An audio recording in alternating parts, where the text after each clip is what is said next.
یزید کے حکم سے اہل بیت کا یہ مطلوبہ رسول اللہ کا پورا خاندان گھرانہ بچے تک شہید کیے گئے،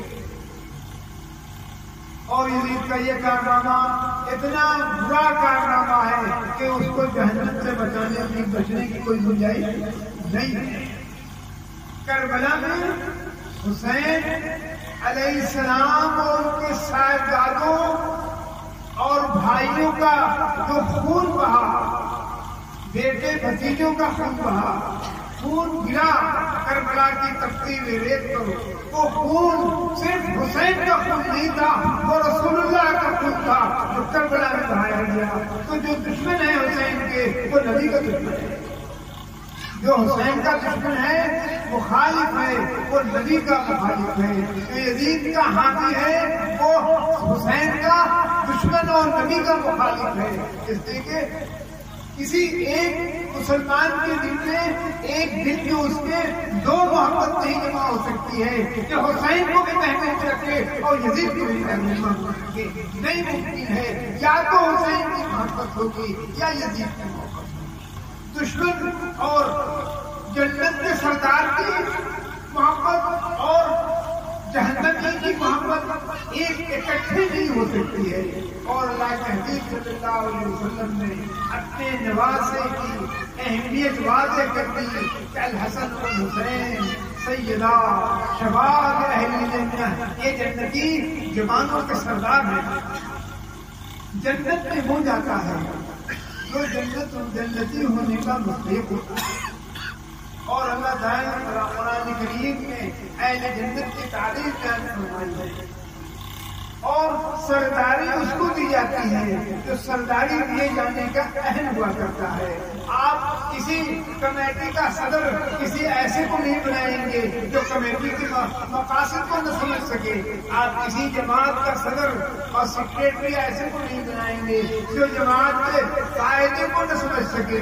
تو حسین اور حسن علیہ السلام کو جنت کے جوانوں کا سردار بنایا اللہ کے حبیب صلی اللہ علیہ وسلم نے۔ ان کے نانا صلی اللہ علیہ وسلم نے ان کو جنتی جوانوں کا سردار بنایا۔ سردار بنانے کا مطلب یہ ہے کہ وہ جنتی بھی ہیں اور جنت کے سردار ہونے کا حق بھی رکھتے ہیں۔ جب یہ بات واضح ہو گئی تو جنت کے سردار سے جو لڑ لے گا، لڑائی کر لے، میں آتی بات آتا، جنت کے سردار سے کوئی لڑائی کر لے تو جنت میں جا سکتا ہے۔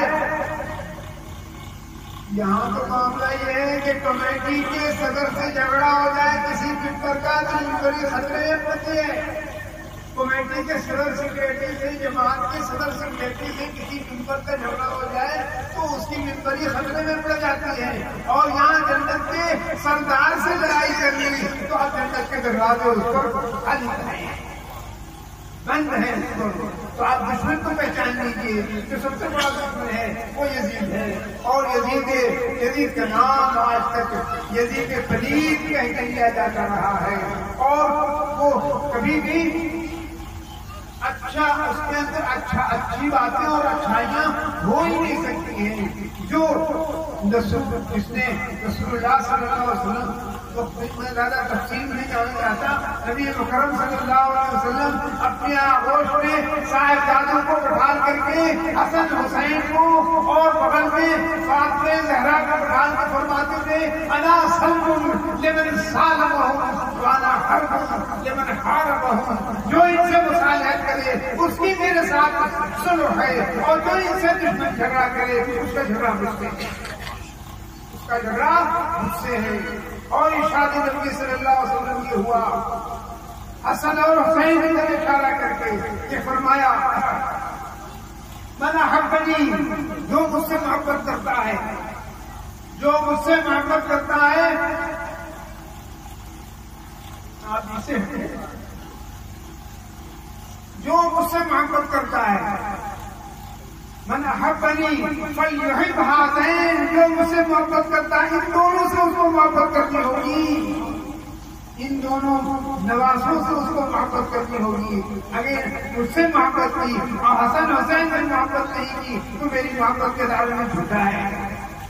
اور محبت کا تقاضا یہ ہے کہ نبی کے نواسوں سے اور نبی کے اہل بیت سے بھی محبت ہو اور قاتل سے نفرت اور عداوت ہو. آپ کو یزید سے نفرت ہے؟ یزید برا تھا، برا ہے، برا رہے گا. اپنے اعمال کی گٹی سمیٹ کے پہنچ گیا وہاں جہاں حساب کتاب ہونے کے بعد معاملہ صاف ہو جائے گا. ان لوگوں کا بھی جو یزید کی تعریف کیا کرتے ہیں اور اس کو اچھا سمجھنے کی کوشش کرتے ہیں، وہ اچھا ہے. وہ یزید کے ساتھیوں کی بھی تعداد جہنم سے بڑھ جائے گی اور یہ حسین کے ہاتھیوں کی تعداد جہنم سے بڑھے گی انشاءاللہ.